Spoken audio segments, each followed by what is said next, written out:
Selamat pagi dan salam sejahtera untuk kita semua. Selamat pagi teman-teman. Sekarang perkenalkan, nama saya Budi Setiawan. Saya dari Universitas Teknologi Digital. Saya akan mempresentasikan tugas presentasi,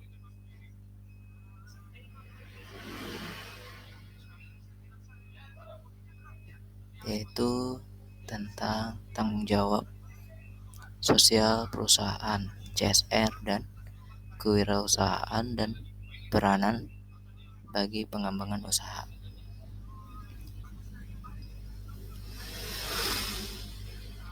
Pengertian CSR. CSR merupakan komitmen bisnis yang berperan untuk membangun ekonomi, mendukung kerjasama antar karyawan dengan pimpinan, menciptakan komunikasi sosial guna meningkatkan kualitas hidup masyarakat sekitar dengan cara-cara yang baik bagi kegiatan dan pengembangan perusahaan. Pengertian menurut K. Bertens 2001-125. Pertanggungjawaban berarti dapat menjawab bila ditanyai tentang perbuatan-perbuatan yang dilakukan.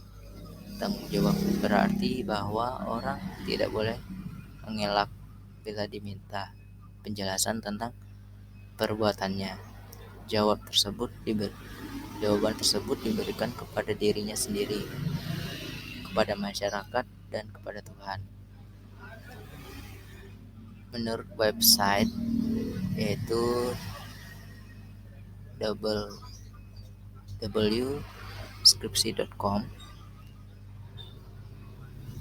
komitmen usaha untuk bertindak secara etis, beroperasi secara legal, dan kontribusi untuk meningkatkan ekonomi bersama dengan meningkatkan kualitas hidup dan karyawan dan keluarganya serta komunikasi lokal. Selanjutnya, tujuan tanggung jawab sosial perusahaan. Tujuannya yaitu agar perusahaan dapat mendasarkan kegiatan yang dilakukan sesuai dengan norma-norma moral dan etika, agar perusahaan tersebut meluncurkan produk yang mampu memenuhi kebutuhan para penggunanya. Yang kedua, agar perusahaan menyediakan informasi dan melakukan promosi yang jujur dan faktual tentang produk yang dihasilkan, agar perusahaan memberikan informasi mengenai komposisi, takaran, manfaat saat kadaluarsa produk, kemungkinan efek samping, cara penggunaan yang tepat, kuantitas, mutu, dan harga dalam kemasan produknya, untuk memungkinkan konsumen mengambil keputusan yang rasional apakah akan menggunakan atau tidak menggunakan produk tertentu, agar perusahaan memperhatikan keselamatan dan keamanan konsumen ketika mereka menggunakan produk tersebut. CSR diterapkan kepada perusahaan-perusahaan yang beroperasi dalam konteks ekonomi global, nasional maupun lokal. Komitmen dan aktivitas CSR pada intinya merujuk pada aspek-aspek perilaku perusahaan atau firm behavior, termasuk kebijakan dan program perusahaan yang menyangkut dua elemen kunci, yaitu good corporation governance, yaitu adalah etika bisnis manajemen, sumber daya manusia, jaminan sosial bagi pegawai, serta kesehatan dan keselamatan kerja. Yang kedua adalah good environment responsibility, adalah pelestarian lingkungan, pembangunan masyarakat atau komunikasi development, perlindungan hak asasi manusia, perlindungan konsumen, relasi dengan pemasok, dan penghormatan terhadap hak pemangku kepentingan lainnya. Selanjutnya adalah Elkington, pengemasan CSR ke dalam 3 fokus, yaitu 3P, yaitu Profit, Planet, People, dan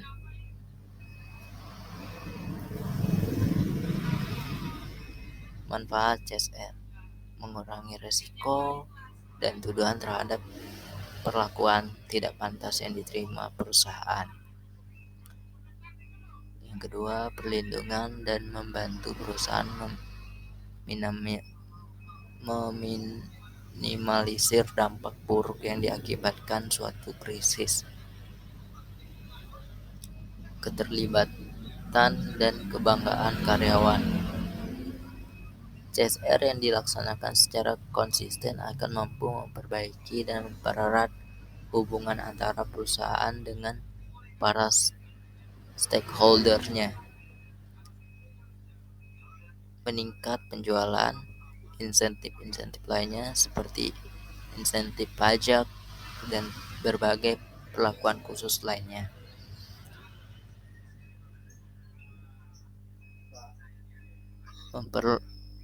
Memperkuat kinerja dan keuntungan ekonomi yang lebih efisien dan berkelanjutan. Meningkatkan komitmen para pekerja. Menetapkan akuntabilitas perusahaan terkait investasi sosial dan kemasyarakatan. Mengurangi kerentanan dan instabilitas operasi perusahaan terkait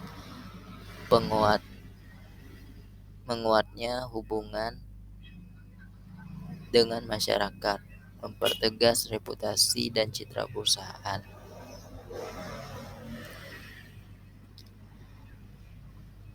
Selanjutnya saya akan menjelaskan tentang kewirausahaan dan perannya bagi pengembangan usaha.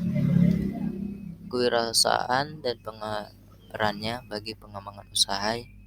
Kewirausahaan atau wirausaha atau perusahaan kecil adalah kemampuan dan kemauan seseorang untuk berisiko dengan menginvestasikan dan mempertaruhkan waktu, uang, dan usaha untuk memulai sesuatu perusahaan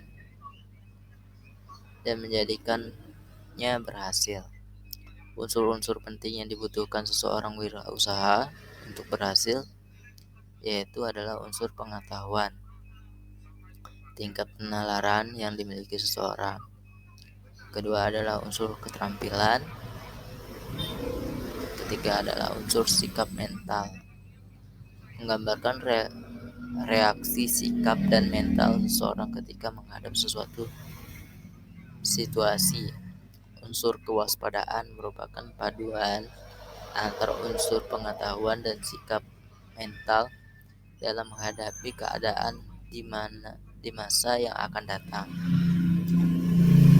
Sikap mental yang dibutuhkan seseorang wirausaha memiliki emosi untuk membayangkan keberhasilan tujuan usahanya, berani mengambil risiko, gigih dalam berusaha, bersemangat gesit dalam berusaha, dan percaya diri.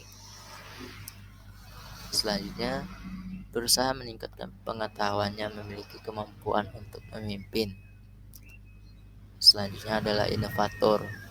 Fungsi yang dilakukan seseorang wirausaha yaitu mengidentifikasi kesempatan, mengumpulkan sumber daya manusia dan sumber daya lainnya, menarik investasi atau dana baik dari perorangan maupun lembaga keuangan, melaksanakan operasional produksi atau jasa, dan siap menanggung risiko. Kewirausahaan dapat dimulai melalui beberapa cara, yaitu meneruskan usaha orang tua, membeli perusahaan yang telah dibangun, memulai sendiri perusahaan baru, atau membeli hak lisensi. Contohnya yaitu franchising atau waralaba, merupakan perikatan di mana salah satu pihak diberikan hak untuk memanfaatkan dan atau menggunakan hak atas kekayaan intelektual atau penemuan atau ciri khas usaha yang dimiliki pihak lain dengan suatu imbalan berdasarkan persyaratan yang ditetapkan pihak lain tersebut dalam rangka menyediakan atau penjualan barang dan atau jasa. Franchisor dan franchising. Franchisor yaitu adalah pihak yang menjual lisensi, sedangkan franchise adalah pihak yang membeli lisensi.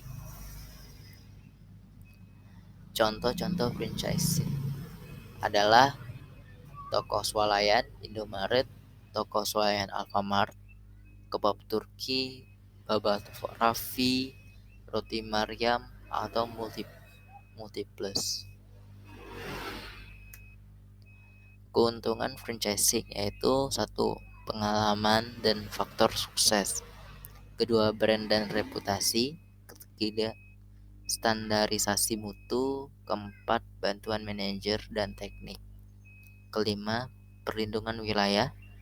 Keenam, memperoleh manfaat market riset dan produk development. Ketujuh, sistem operasi terstandar. Kedelapan, resiko gagal lebih kecil. Kesembilan adalah bantuan yang diberikan franchisor. Baik, kita sudah masuk ke bagian paling akhir, yaitu adalah kesimpulan. Menurut kesimpulan saya terhadap materi yang saya sampaikan, yaitu kemitraan dalam berbisnis merupakan sarana yang saling bergantungan satu sama lain dalam menciptakan sesuatu dalam membangun usaha demi mendapatkan laba yang diinginkan dan berkelanjutan. Baik, sekian presentasi dari saya ucapkan selamat pagi dan terima kasih.